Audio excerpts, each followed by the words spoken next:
You know. Oh. Good evening. I'd like to call this June 2025 Planning Commission meeting to order. Dana Camp, Here. Nanette Reese, Here. David Wisdom, Here. Joseph Astrup, Here. Phil Chancellor, Here. Jennifer Stevens, Oscar Mosley, Here. Walker Davis. Here. Thank you. At this time, I'd like to open citizens' communication. If there's anyone here who would like to speak on something that is not on tonight's agenda. Seeing no one, we will close citizens' communication, and we do have an old business item to tend to. So you. All right, so just straight to it. All right, so this is a zoning text amendment that we put forward last time, and we kind of made some tweaks to it. So you can go to the next slide, please. All right, so just for a refresher for everyone, this is a amendment to the conditional uses allowed in rural to expand some commercial uses to be allowed through a conditional use permit in rural. And so just to refresh everybody, I'll go back to, but we included several maps with the rural lots on arterial roads, the rural lots on collector roads, rural lots at intersections, and then also there's a table that also includes the uses that we are changing. So get to that right quick. They don't have, there's nothing to it, just one pager. No, it's the same page. All right. Okay, so just as a reminder, this would be opening up these uses. So book, hobby, music, and sporting goods store as a conditional use. Brew pub, professional studios, restaurant, specialty food stores, all others just encompassing the commercial and entertainment section, all others, and not pertaining to the rest of the zoning ordinance. And then community rec center, convenience store, small grocery, less than 3,000 square feet, no fuel, and mobile vendor food court. And so these uses would now be permitted through a conditional use application. Could you go back one thing? Yeah. I was noticing that, for example, garden supply would be something that I could see out in a rural area. Yeah. So anyway, Yeah, and so I mean that's that might be something. so that is so I guess kind of to define like the discussion. If you guys wanted to amend, add to or take away, you guys are free to do that. The request that you guys had from last time, y'all wanted a little more guardrails beyond just opening things up to all of the rural lots in the city. And so if we can go back to the maps, that's what we looked at.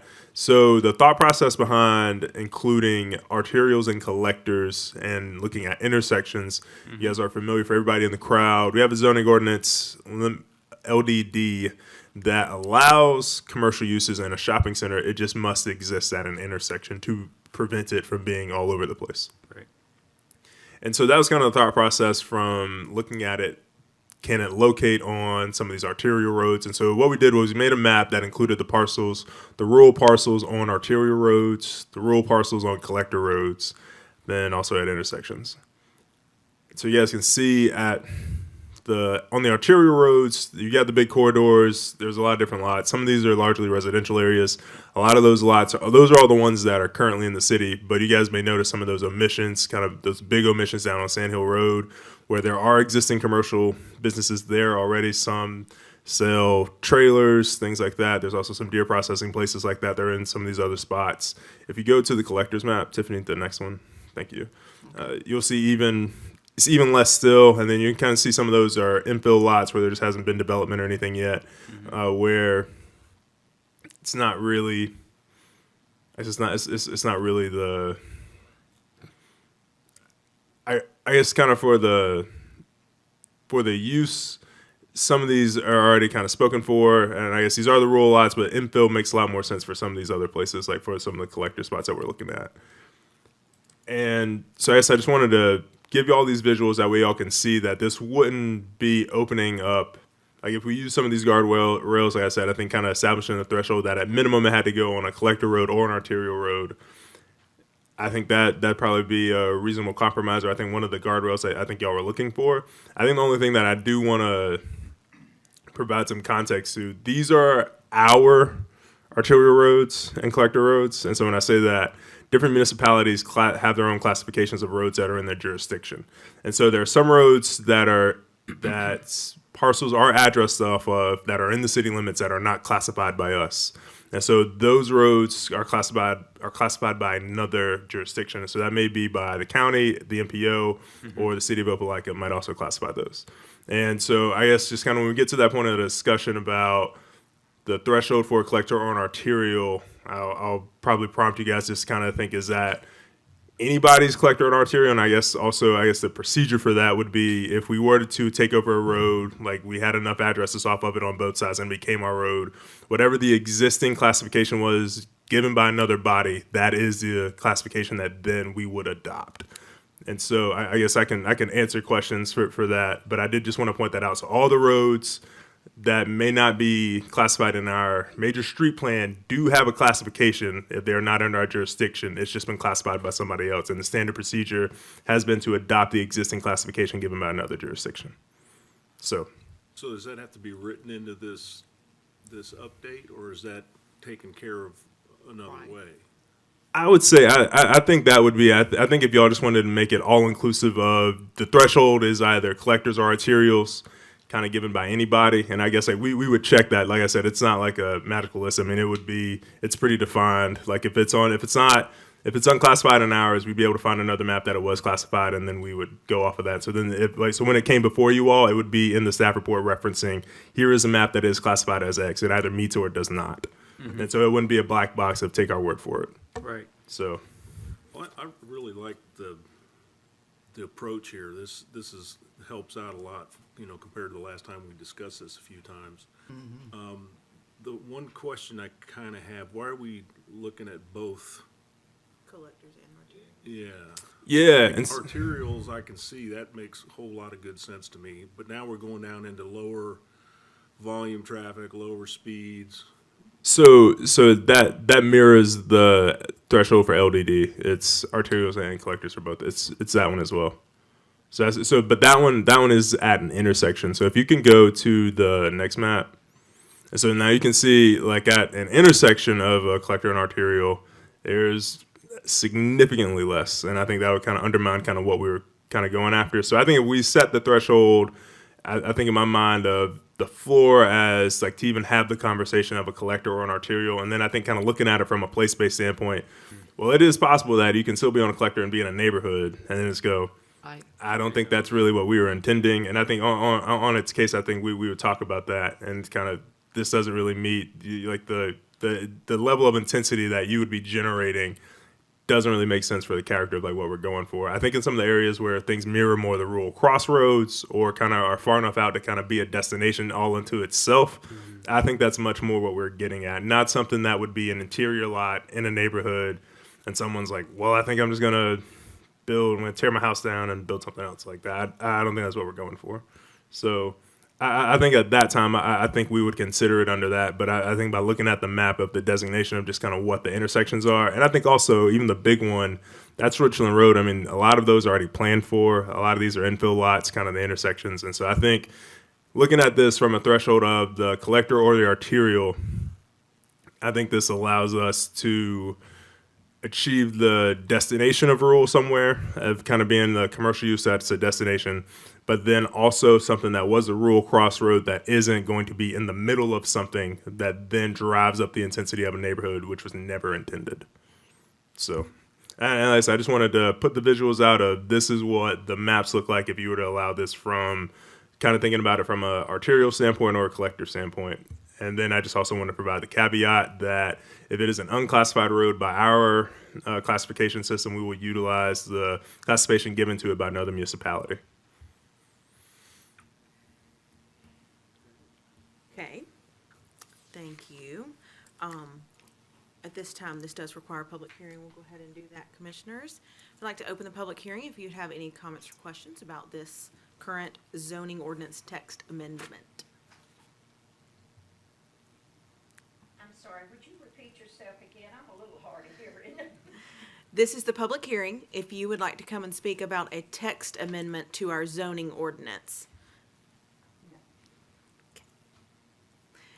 Seeing no one, I'll close the public hearing. Commissioners? So how do we make the motion? Do we need to, because, to catch the second piece of that where, if it's not designated by us, it's another new municipality has designated what type of road it is. So I think we would. I think if we want to offer that, amend it to either it has to be on the threshold of a collector or an arterial for it to be eligible to utilize a conditional use. I think you can add that. I guess So I want to be able to clean that up ahead of time. We don't need to mess around with that afterwards. Yeah, so- exactly. Yeah, I guess kind of thinking through like what the language would be. I guess it would probably definitely need to be all inclusive of any, not standard, but yeah, I guess we'd have to think about what that language would be. And that's something that we'll definitely clean up going to council, and we'll work with legal on like what that needs to say. So I guess from y'all, I mean, just the mention of it, I think would be sufficient. Like I said, I mean, we'll clean that up and kind of have that ready to go for the council. And like I said, for the council, it'll resemble what it will actually read in the ordinance, and so it'll be clean as far as how it's listed for LDD is, it's a special development center. There's an asterisk in the zoning ordinance that says must be on arterials and collectors. And then I guess we'd have a second one to that says if not designated by the city, will use designation given by another municipality. Right. So Yeah, yep. that makes sense to me. Well, I move to approve the zoning ordinance text amendment with respect to the conditional uses ZT 2025-001 with the additional requirement that these conditional uses are only appropriate on collectors and arterials as designated by the city of Auburn or any other municipality or governing body. I think that captures it. I'll second that. I have a motion and a second. All those in favor? Aye. Any opposed? Thank you.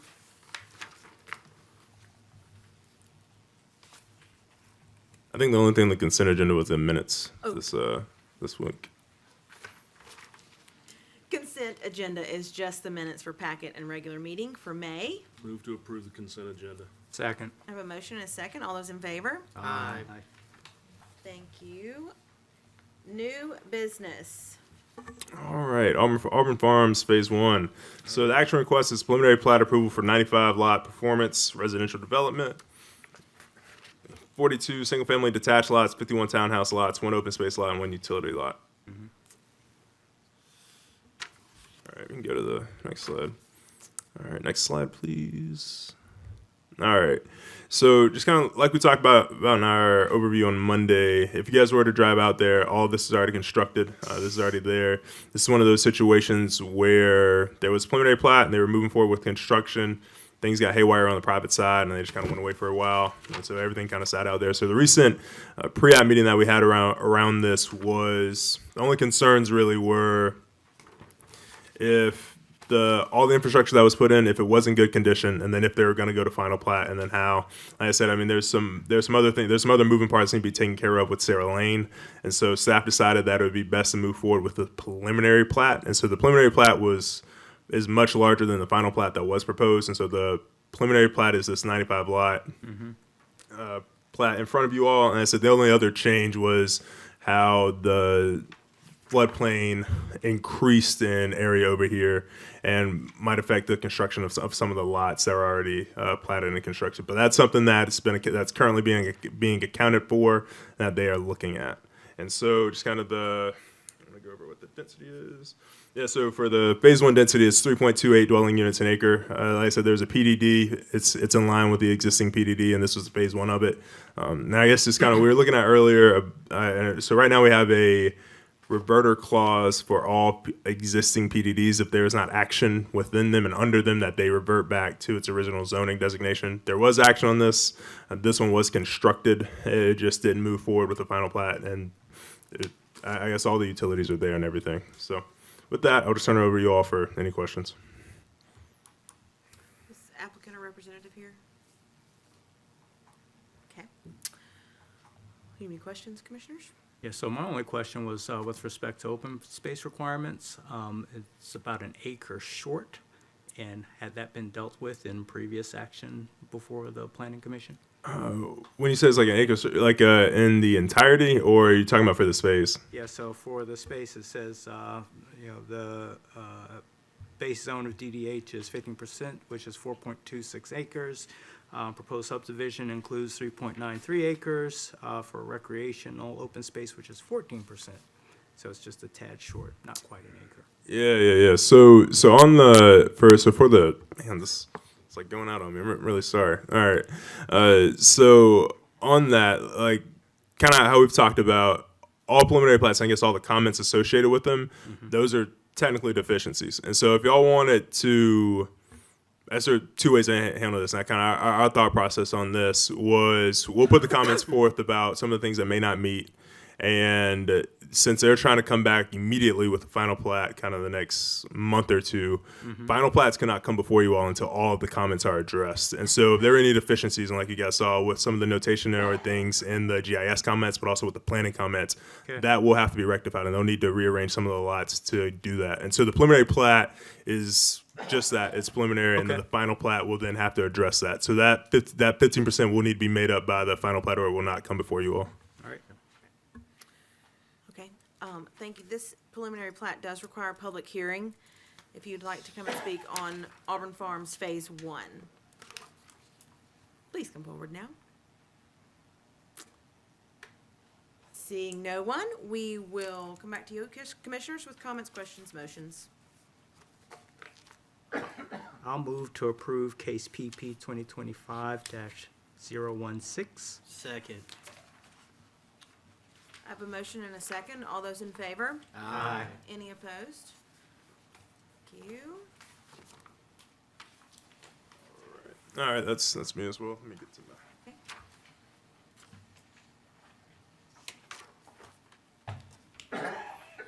All right, Pear Tree Farms. So action request is preliminary plat approval for a 37-lot performance subdivision.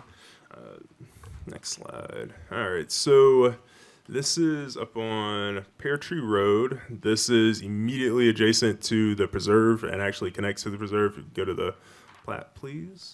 Okay, so another one with some history. So this one's come before the planning commission before and got preliminary plat approval with the condition that it mirrored the density of the surrounding development, which is 2.7 dwelling units an acre. And so that was one of the things that we worked out. Just kind of look at in the review and in the pre-app meeting associated with this project. And so you guys can see there's the two open space lots at the front, and then the open space in the back that also has a lot with the detention pond. The density does meet and is in line with the surrounding development. And so this is its own separate PDD. This PDD was actually approved prior to the reverter clause with that PDDs that are not acted upon revert back. And so this one missed it. This one is on the right side of that rule by about a year. So that's how this one was able to just kind of hang out there for several years and then be acted upon now again with a preliminary plat for 37 lot. A It's single plat. consistent with the original PDD. Correct. And so when this initially came to the planning commission several years ago, I think it was about 2018. That was a condition that it needed to be in line with the surrounding development around it, and that the densities match at 2.7 dwelling units an acre. And did you say this is a separate PDD from the surrounding? That is correct. And so if you pull it up on a map, this is the Pear Tree Farms PDD versus the preserve that is immediately next to it. And so it does connect to it. I guess those are, I know they're both crosshatched, but they're different. If you pull them up on our GIS and click on it, they're different names, different ordinances. Yep. So then that I'll just turn over to you all for any questions. This does require a public hearing. Do y'all want to ask questions prior to, or? Okay. This preliminary plat does require a public hearing. I'd like to open that now for Pear Tree Farms Phase 2. Please come forward. When you come forward, if you will, please state your name and address and sign in afterwards. Oh, gosh, oh, Oh, I'm okay. My leg was just asleep. My whole foot was asleep. Oh, my gosh. Just give me a minute before I make my grand entrance. Oh, my goodness. No, I'm okay. My foot's just asleep. Can we do one thing Uh-huh. before you jump up? Yes, sir. Can we have a firefighter come down and just, I know you just fell, but we want to make sure we take good care of our citizens, okay? Can you give me just a moment to let a firefighter come check on you? I'm so sorry, folks. 6:30 on it. My foot's just dead as a doornail.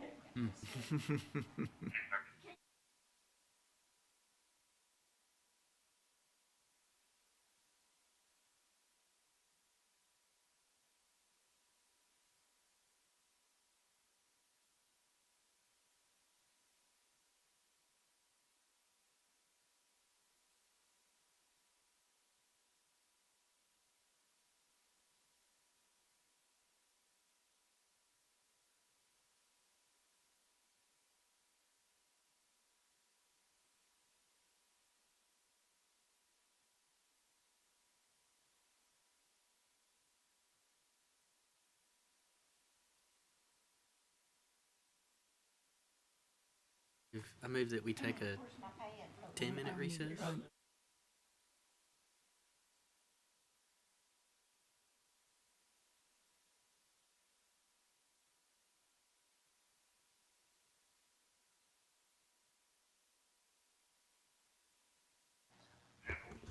Yeah. So we're gonna take a 10-minute recess, everyone. So. I appreciate that.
Testing, testing.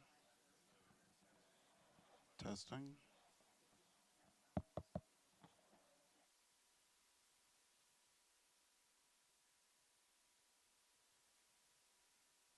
Testing, testing. Testing, testing. If you want to hand that to her, so that way she don't have to get up.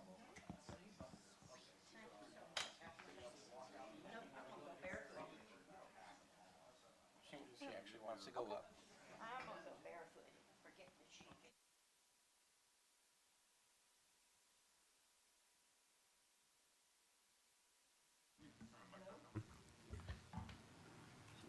Are we good? All right, cool. Yeah, I guess we just need to We would like to call the meeting back to order. There we go. There we go. 5:29. Okay, my name is Helen Martin, and I am an adjacent property owner to the piece in question. And I just have a few basic questions that just didn't get answered in the information that I found on the website. Excuse me. I guess I just want to say, so if you just want to ask, public hearings are not Q&A sessions, and so I'll answer your questions at the end. And so if you just want to ask all your questions, and then I'll answer them, I guess, once the public hearing is closed. So I won't answer them right after you ask them. Oh, well, that's fine, fine. Okay. Well, I'll just start off by saying the certified letter that we got stated that we should call Katie Robinson for questions. And I certainly hope her absence was a real emergency, since phone lines were not answered and subsequent calls were not taken. If you can focus on the, So I I can't hope hear it you. was Oh, an thank you. emergency. Thank you. So, okay. I have a few questions, and I'll just bring them up to you. And these are simple questions but I'm not familiar with the jargon. So, what's a DRT? Okay. And what's an LPB? That's two of my questions. Then we'll get to the plat. You want to put the first one back up there for just a moment? The one that had the yellow one on it. Can you back up? It's not germane, I know, to this discussion, but I will call your attention to the properties on would be the north and western side of the plot in discussion, where you've got all those Rs. The very first one is mine. I call your attention to the second and third one are no longer two lots. That's one lot and has been for any number of years. Just for the record.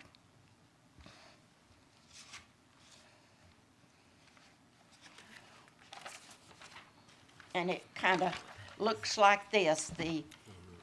You see that?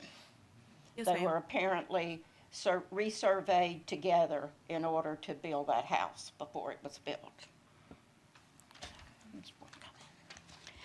Okay, my question has to do with mostly with water and drainage.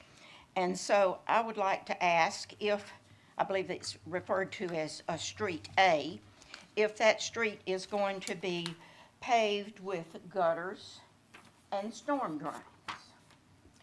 And if the answer to that question is yes, then I want to know where that water is going to be directed. Is it going to be directed to that detention pool that shows on the map? Or conversely, in the next slide, please, your next one, back one. The plat, please. This one, up on the very, very top, on the space that is open space, that is the lot that is to the right of the driveway facing Pear Tree Road. There is a mark on that goes across Pear Tree Road, and it says, and you have to really enlarge this thing to get to read it, it says proposed drainage and utility easement. Well, I want to know what in the heck you're going to drain there, because my mailbox happens to sit there, And this particular lot, that the the open for development spot is actually lower than the surface unit of Pear Tree Road. I mean, I'm standing on Pear Tree Road, and it's probably maybe 3 to 4 feet down off the road before you get to ground level. So what are you gonna drain? I mean, you gonna put a pipe across the street, and at some point in time, they decide to do it somewhat different and dump it into my front yard? I mean, give me a break. I mean, it makes no sense to me. Just makes no sense as to why you would have a drainage. And when you blow up the map, you can look at the topological designations for the flow of the land. And if you do that, you will see that the flow comes basically from the top of this property down toward what you're showing as a wet weather spring. So that's the normal flow of the land there. So it raises a question to me as to why it's even on here and for what purpose. And then last but not least, when the development for phase 1 of this Pear Tree Farms came up, there was discussion at that time, and I can't find any notes, and I don't remember what it was all about, except the gist of it. And I questioned why they didn't put an entrance, instead of making that street a dead-end street, which is the phase 1 of Pear Tree Farms, why didn't they take it on in so that it could be an outlet for the preserve? A back entrance, so to speak. And the answer at that point in time was, well, there's something to do with the wet weather spring. There would have to be a bridge. I don't even remember what it was all about, but it was alluded to. And in these notes that Katie, I think, prepared in the last section, and that's what I asked about what an LPV is, there is a comment about a natural conservation area that shows on an old plot that's not showing here. Well, if it was important then, it's still important, so why is it not showing? And so if there is part of that that should be on this plat, then maybe it's supposed to remain undisturbed. It's not showing.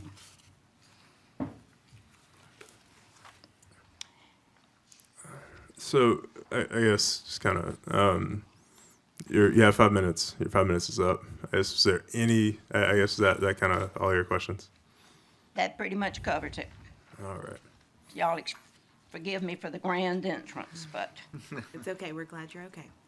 you'll remember my name. That's right. Okay, now you're gonna answer my question? Oh, We have yeah, the whole public hearing. Yeah, the whole public hearing. So once the public hearing for this item is done, then I'll answer I'll answer everyone's questions if there's anyone else who likes to speak. So you mean I gotta sit through the whole thing before I get? No. Just Public hearing. this. Yeah, just this. Just this. Thank you very kindly. Thank you for that.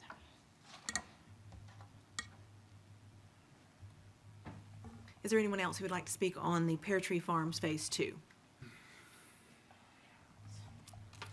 I don't see anyone coming forward, so we'll close the public hearing. Now, All right. to answer questions. Okay. All right. So first few questions. DRT. So DRT stands for Development Review Team. For I guess for everybody in our audience. So when all the approved plans, preliminary plats, conditional use permits, et cetera, we have a really robust development review process. And so what that is planners who are assigned to the case, engineers from engineering, water resource management, public safety, so including fire, EMS, also inspections. Everybody is reviewing the plan for their own standards and codes. And so at this level, Planning Commission and Council may grant the conceptual approval, but the granular details and the nuances of the project to make sure that it complies with everything and is a viable project is reviewed and confirmed by the development review team. And so DRT is the process that all projects go through to, I guess, work towards getting a building permit, essentially. And so it's after it's after this process. And so with DRT, that's when drainage and all those other things are looked at. I guess, did you say was it LBT? LPD. LPD. I feel like. I'm looking through the packet too. Yeah. Okay. Yeah. So that came up. That came up actually a week ago, and someone asked about for one of those for public records requests. Either way, it's a land disturbance permit. That's what that is. Yeah, it's a land disturbance permit, and so pretty much it's not grading, but it's one of the things. It's part of the construction process, essentially. Just kind of one of the things that, as we're working through the development review process, sometimes it's agreed upon, and then sometimes they get it in writing. And so I guess just kind of into the inner workings of the engineering department, we have traffic, we have development review, but then we also have the people who are inspecting and doing the actual inspections on site to make sure that all the things that are built comply with the plans that were approved and reviewed. And so that's also another part of the development review process. And so there are active inspectors going out and looking at that. And so that would be a land disturbance permit. And then I guess just on your questions about gutters and storm drain, I can answer that. But so it's going to be paved. It's going to have, I guess, gutters and storm. I guess you want to answer that, Dan, and then I guess I'll swing it to Matt here in a second about the water resource stuff. Sure. I mean, like you mentioned, we don't have engineering plans yet, but with the density on this one, I would assume they're going to propose curb and gutter. The drainage and utility easement they're showing at the front, that's probably just being put there because that's pretty typical to get a standard 10-foot drainage and utility easement along the right-of-way. But it may or may not be installed or no construction. Well, the of it, easement or- may be platted, but that doesn't mean anything's going to necessarily be there. It's just, it runs along most of our roadways. It's just for the use of, installing future utilities, be it pipe or even some private utilities that may need to get further out than the right-of-way allows. So they would be kind of pushed out into that easement. So that's what that's for. And I don't know if the applicant's here, but, I can't really speak to what they're doing with all the stormwater. I mean, I could see the pond appears to be proposed at the rear, but I agree, it looks like most of the site's draining away from Farmville, so I don't think there's gonna be much being directed in that direction. Yes, that's what I meant. Sorry. And the other one was. So I think she also had a question about the conservation area. Are you familiar with the conservation area that existed this far up here in the past, Matt? I'm not, so. All right. Yeah, so I think the other question, I guess, is kind of for insight about drainage. I mean, y'all are free to ask the applicant to just kind of elaborate on what their plans are for drainage and utilities, and I guess also the easement. Okay. Applicant? The public hearing is closed. Oh, sorry. He's going to answer some more questions for us. I'll do my best. Lee Tharp, Cadre Engineering. Y'all may have to help me out on the questions that are still hanging out there, but I'll talk about the drainage piece of it. It's a good point. The topography is generally fallen from the northwest south towards the creek. So the plan would be, we are going to propose to pave the road, curb and gutter, storm drainage, all the typical city standard stuff for a public street. And the idea is, obviously, we don't have developed final engineer drawings yet, but the intent is to carry all the drainage to the detention pond there on the east side of the property and comply with all the city's stormwater regulations for volume and quality. And the So that's how utility I- easement that's crossing Pear Tree, is that just? Well, and so this, kind of like what Dan said, typically on any of these single-family subdivisions, the city's going to require a dedicated 10-foot utility easement. That's the width off the front property boundary along the street for any future utility expansion. Usually you wind up with natural gas, power, that kind of stuff in there. Water and sewer tend to stay out in the right-of-way, but that's the only reason that's on this plat. We're not necessarily considering anything in particular at this stage to go in that utility easement. But our assumption at the preliminary plat stage, we're going to be required to have that in there, so we went ahead and put it in. One question that, we may have to work through, I know Pear Tree is still a county road at that point, right? Yeah, Lake County 84. So it may, that utility easement may not even come to fruition. I don't know. We'll have to work through that at DRT, but there's nothing necessarily planned to go in that utility easement at this time. So that 10-foot easement is just something you put in anticipating the city requiring connectivity for future use? That's If I correct. could add to that is a requirement in the city because our right-of-ways are getting full of buried utilities. Probably about 15, 20 years ago, we started requiring new platted subdivisions to add the 10-foot drainage utility easement as a catch-all for any utility easement that could go there. It could be, as Dan referred to earlier, it could be a public utility or a private utility. And to be clear, that parallels Pear Tree, not crosses. It does not cross it, that's correct. It just parallels it. So technically, with the easement we're showing, we couldn't necessarily cross a utility through there, although that is public right-of-way, so. But that easement would not be, for crossing the road necessarily. And part of DRT is stormwater runoff and how that direction goes. We'd have to show them where it's going, how we're getting it there. How all much the- is going there? How much, all the calculations associated with it, so we'd provide all that pre-LDP. I don't know about a conservation, area or anything like that, but I think what that's getting at, we've got a very large open space lot that's more it's gonna be for preservation of natural resources. We're gonna try to keep it undisturbed, particularly since there's a jurisdictional stream back there, maintaining all the buffers and all that good stuff. So hopefully that speaks to that question. Am I missing anything? Okay. Y'all good? Got anything else? All right. Thank you. Thank you. Commissioners? I move to approve PP 2025-019. Second. I have a motion and a second. All those in favor? Aye. Any opposed? Thank you.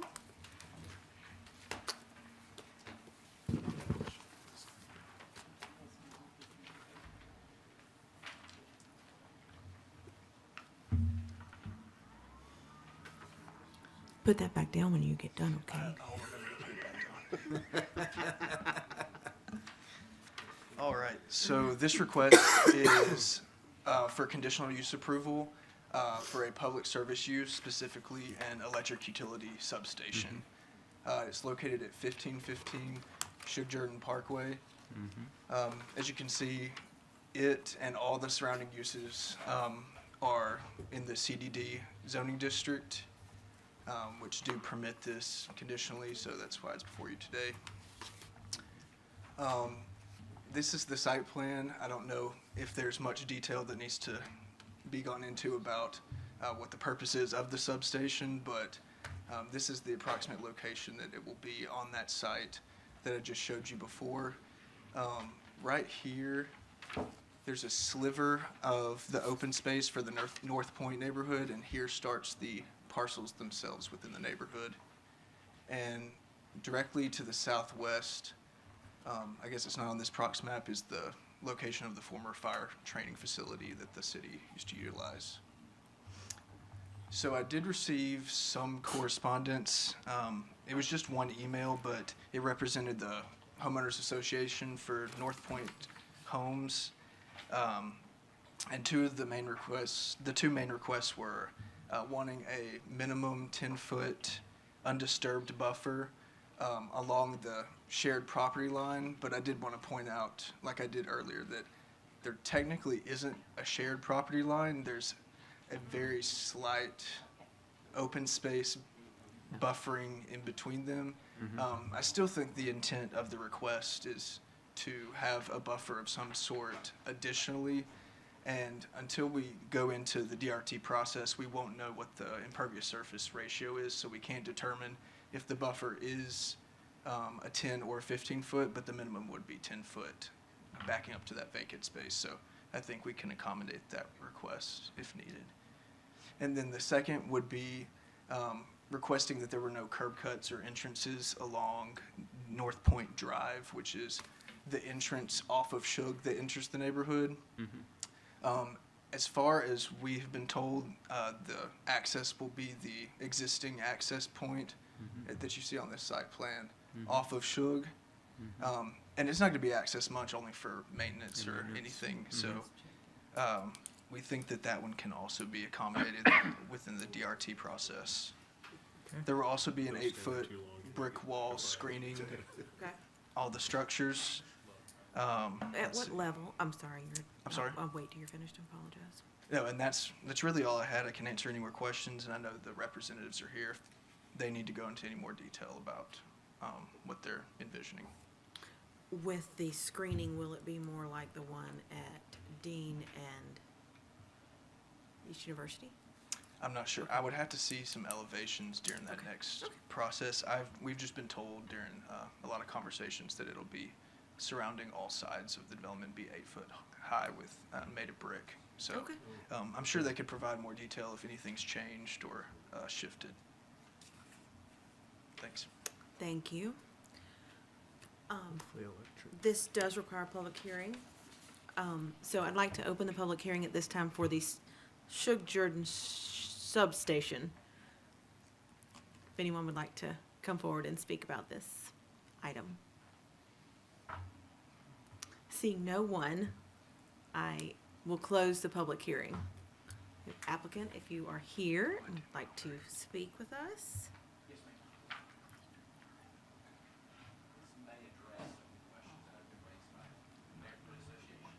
Mm-hmm. So, my name's Chester Lackwoods. I'm with the Corporate Real Estate Department at Alabama Power. You've probably not, have not seen that yet. It's new. We brought it, and the landscape firm representative from that group is here to speak more specifically, but I'll just kind of point out this.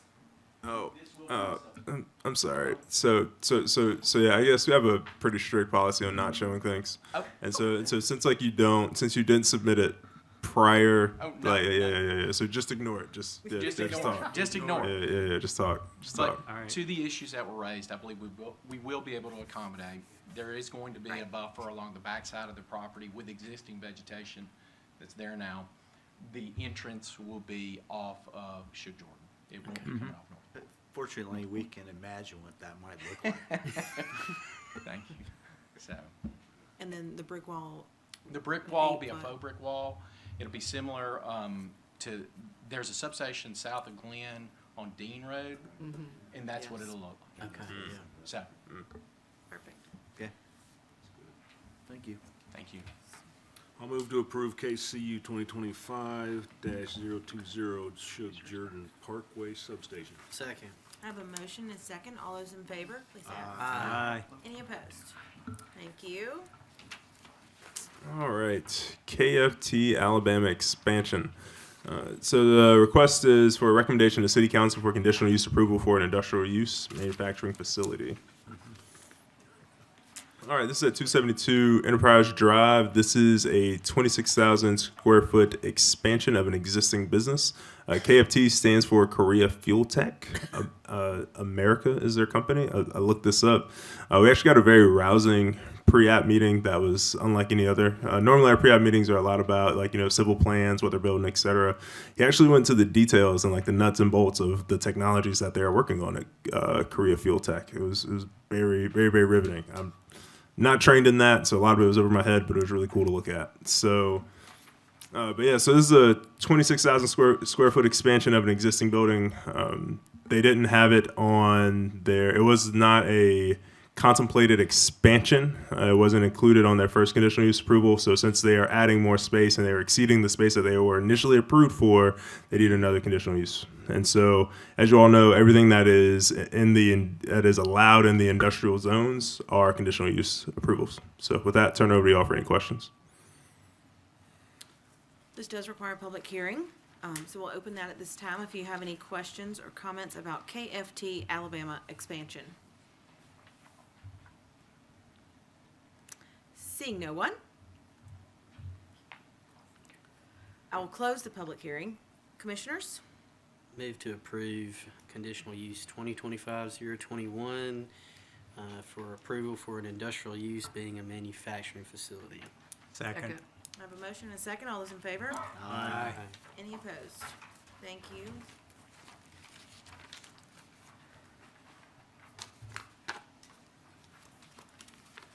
All right.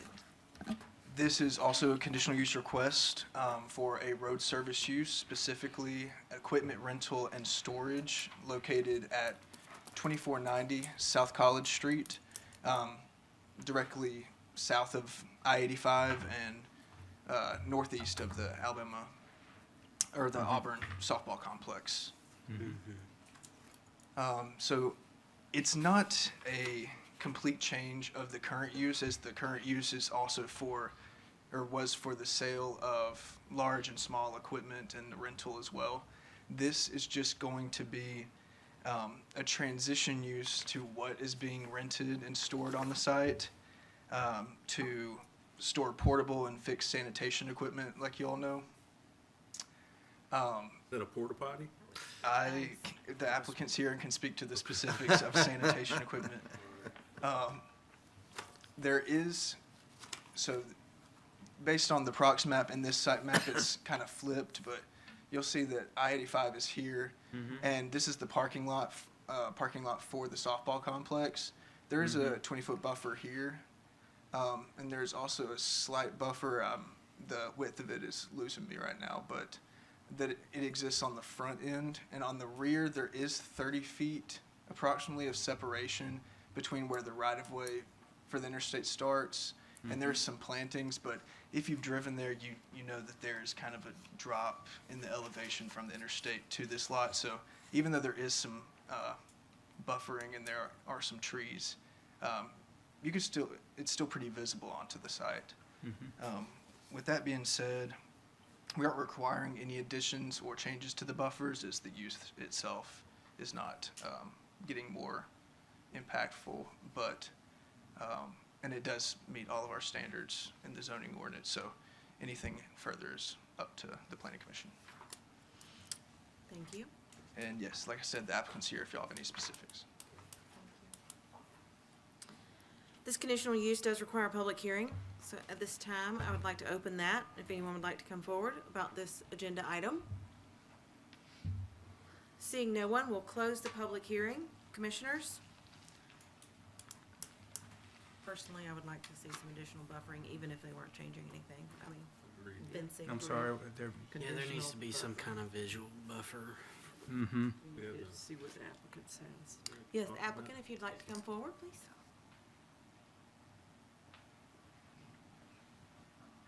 Thank you.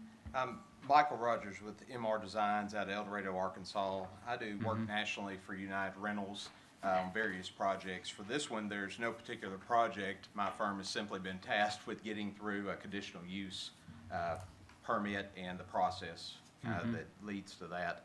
So for this is an existing United Rentals location. This is not a change in business or anything like that. But it is where United Rentals has various, what we call solution branches, so different types of branches. Everything doesn't have the same rental type environment. For this, a porta potty is the way that we call it in El Dorado, but it is to where, right? Yeah. Auburn and El Dorado very much the same, but it is to where you know, these are fixed units, both the traditional porta potty that you see, but also trailers, also any other type of sanitation equipment. This is not a place where it's open, you know, where customers are going to come in. This is very much what we consider like a distribution hub, to where our contractors, our event planners, anything like that in the area, everything is coming and going from this.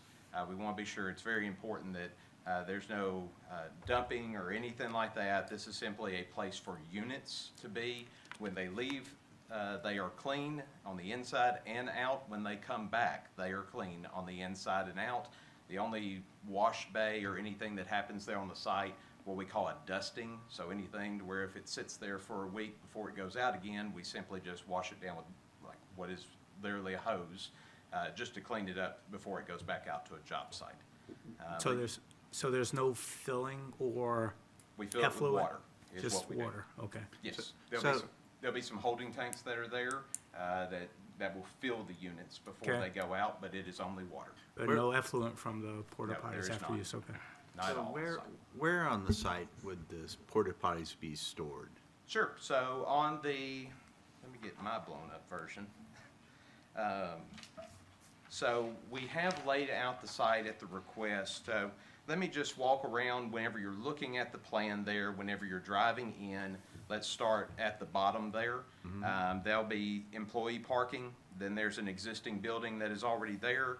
Then there'll be trailer storage in front of an existing shop against the interstate. That is trailer storage there. So that is not a location to where the traditional porta potties will be. This is more the larger scale The larger ones. units where it's multiple units into one, right? So those are most definitely the nicer of the visual.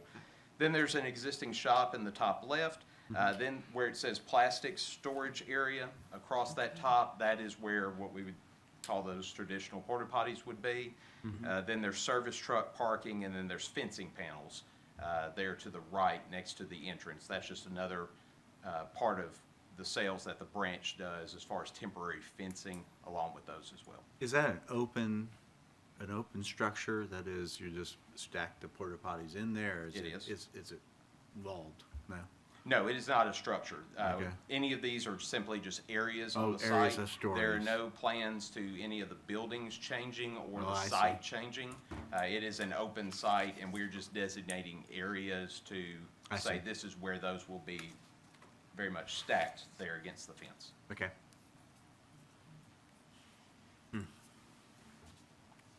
Any other questions for the applicant? And we have looked at, I'm sorry, Yes, sir. not to interrupt. We understand that the screening, it is a concern, because of the elevation, is the thing on that. We were looking at, even if we did an 8-foot fence, it would serve no difference from the interstate. So the height of the screening would have to be very extreme, and then you would have very much some wind concerns, lateral concerns as far as what structural would look like for that. But that was taken into account whenever we were having some initial conversations. I think that was also why we at least provided some natural kind of behind that existing shop, having some of those plastics there. And then you would have the trailers out, We would have the trailers out there against the because interstate. I think that was our only concern, was as you get off the interstate and you see all these porta potties, I can just hear the jokes. Well, and for what we're looking at there, as you are getting off the interstate at the same time, because of the elevation change Right. that is there, it is very much, as you're going through there, it is back here, not up here. Because of the tree line that is there, by the time you're exiting there, it's very much kind of right to back right before you're able to see that past the trees. And the elevation is not where it's right there in your face. But we understand the concern. Could you maybe describe a little bit what a trailer looks like? What's a trailer? Sure. So, like there are units to where like are ADA accessible, to where like if you're going out to an event, sometimes it is, say there's three. I've seen Three- it at the three- campus during three football Phil, you've been at games. football Football games before, games. yeah. Yeah, football games have men's and women's all in one. And that's a trailer. That's a trailer. That's a trailer. Yes. So it is to where if it's not what we would typically see, That and doesn't and we look like a understand- porta potty. It doesn't look like a porta potty. The porta potties are something that go out to construction sites, things like that, maybe large scale events. But we try to, whenever we're having like municipal events, something that's sponsored by the college, by the city, a trailer unit is something that's much more appealing to go. And even the sanitation, the cleanliness, ADA accessibility is be able to had by a trailer unit. So that is why we utilize the trailers. I would love to have the trailers only, but the job sites mainly have the porta potties. Okay. Any other questions, commissioners? Thank you. Thank you, good, thank you. Questions, comments, motions?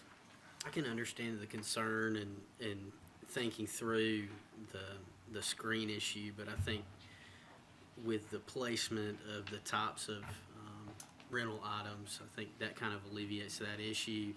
And then the other point I have is obviously, looking at porta potties is not an attractive thing to look at. And we don't want it in a place that's super visible in the city.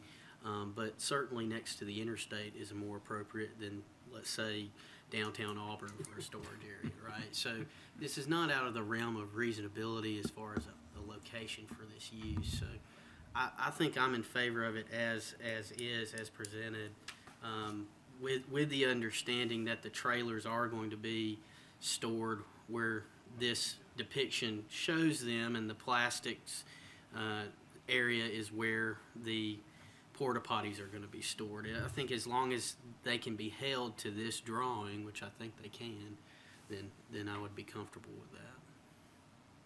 Feel the same way.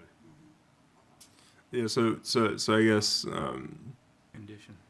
yeah, so I would say since the site plan normally kind of talks about structures, and I think these are just kind of drawings, I would probably second that this probably needs to be a condition, since this is serving as their site plan, but there are no permanent structures associated with this, and so I think making it a condition that the listed storage areas, and I guess if there's anything that they ever may want to expand or anything, I think we can be flexible and not be draconian about that. But I think the general areas of kind of sticking to what they've said where they will put them, I think it is a fair condition to put. Well, I move to approve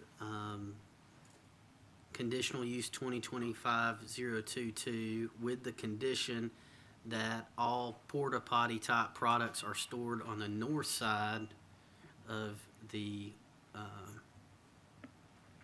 site, or is that the east side? East. Okay. Well, which way am I looking?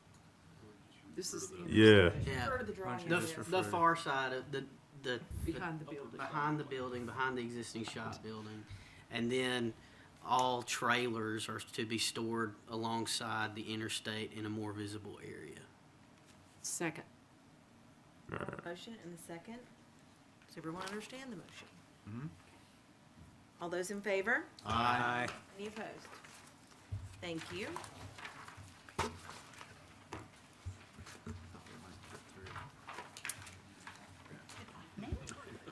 Yeah, you can put that down if you want to. I'm gonna be looking every time I get off the interstate now. Okay, the last item on tonight's agenda is a recommendation to City Council for conditional use approval for a performance residential development within a mixed-use development. This will be a multiple unit development within a commercial and residential mixed-use development. Okay. The subject property is approximately 4 acres located at 1908 Opelika Road. It's in the Corridor Redevelopment District zoning district, the sub-district suburban. The applicant is proposing to demolish all of the existing buildings on site, which include 14 residential units. There's a commercial building at Opelika Road, and then there's also a vacant storage building behind that. And they wish to construct 38 multiple family units with a total of 89 bedrooms. That's the only portion of the development that needs conditional use at this time. The commercial would be approved in accordance with Table 4.1, so if anything is conditional, it would come back to you. Staff feels that this site is suitable for the proposed development. Granted, it is developed in accordance with the development and design standards for the CRDS. One of those is that parking for the commercial portion is located behind the front building facade, so that will need to be changed. And also that cross-access is added to the site plan, and we're thinking probably here. That would but- be good. I'm happy to answer any questions. Are you saying that's planned, or is that, tell me more about the Oh, cross-through. so yeah, so I'll answer that. So cross access is normally a standard, especially along our bigger corridors. And so the reason to get away from that, like I said, we avoid the multiple curb cuts and the increasing the frequency of conflicts as a potential. But I think also just generally for this area, I think we all know, just kind of as users of Opelika Road and some of the businesses over there, it's really difficult to kind of get in and out. And there's a lot of businesses that are really deep against the interstate. So this would kind of, not the interstate, the railroad. So this would kind of be the first crack at kind of introducing some of those sub-outs to going back to the western portion and heading back towards the shopping center. And so that was just a larger conversation. But just kind of, as y'all know, just kind of with the development, we can only get those mitigations as the development comes in. And so it's just something, just kind of the stub outs that we plan for. that makes a lot more sense. That makes a lot more, because when it is really, the traffic, the traffic on Opelika Road's horrible there, and with that many units, that's like gonna be Yeah, so a problem if you ask me, but the cut through, or what's the term you're using for it? cross connectivity. Yeah, because now that's kind of anticipated to continue as we redevelop this area all the way through that. Yeah. That's correct. And so I'll kick it to Dan Crowdis, our development engineer, in a second.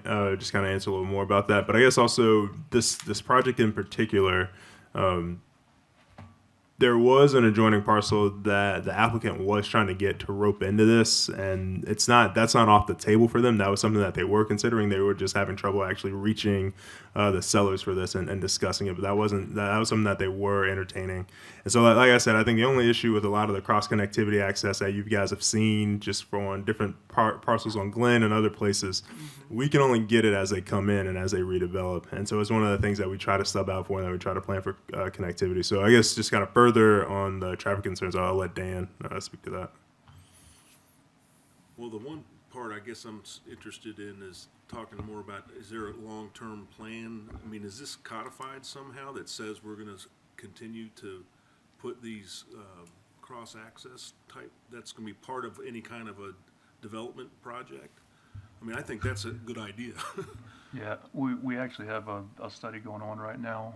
Skipper Consulting's doing it, looking at access management along the corridor, and specifically, this is one of the sections. Good. It's not finalized yet. I believe we got a draft in for that, but that is something we're going to take into consideration when this comes in during DRT review. Are they doing it both sides of Opelika Road? The same, I mean, looking at It's the same looking at sort of thing? it is, yeah, both sides. Will we have cross-access going toward the east as well? For this property? Eventually, yes. You said we'll have one coming down, that'd be west. Yeah, I think we were pointing out that the one to the, Yeah. I'm going to say south just because it's West, up and down, yes. west, yeah. Yeah. That one makes sense just Right, right off the right, bat looking that's at it. There's natural. already an existing cross-access easement in place on the adjacent property, so that one's obvious. But yeah, to the east, East, right. I mean, Eventually. I think we'll look at it during DRT review and see what makes sense based on other variables that might come up, or, we just need, for my department, I think we need a little more information and more time to look at the engineering plans and circulation. And there's also it's only 2 more lots until you're at the Opelika city limits. So. Oh. Okay. So yeah, so jurisdiction runs out there pretty quick. Okay. This does require a public hearing. So I will open the public hearing for conditional use on Duke Circle. If anyone would like to come forward. Seeing no one, we will close the public hearing. And is applicant here? Okay, do you have any questions for the applicant or? Hey, good afternoon. Wes Thrash from Foresight Group. I'm just filling in for Brett today. Amber, thank you for presenting. I'm happy to answer any questions. We have had discussions with the property owner about the cross-access, and the property owner is agreeable to providing cross-access to that property to the west, and actually prefers to do that. I think it makes a lot of sense for our project and everyone around there. So, there will be a little bit more traffic from this development, but there is, it's not a net addition to this property. There are existing residential buildings there, and that is something I think we would probably, get into more detail once we get into the DRT process, looking at that traffic and the circulation, everything. But again, happy to answer any questions you may have. Thanks. No questions, commissioners? Okay. Move to approve CU 2025-023. Second. I have a motion and a second. All those in favor? Aye. Any opposed? Motion carries. And that is the end of our agenda. Yeah. All right. What else do we have? Communications. Several things. Uh-oh. So I'll start with the introductions of two new planners. So you guys are familiar with Reed. He's kind of been tagging along for the past several months. He was a fellow from the University of Auburn, and my sorry, bad, where? my bad, my bad. I'm Sorry, sorry, Auburn University. Sorry.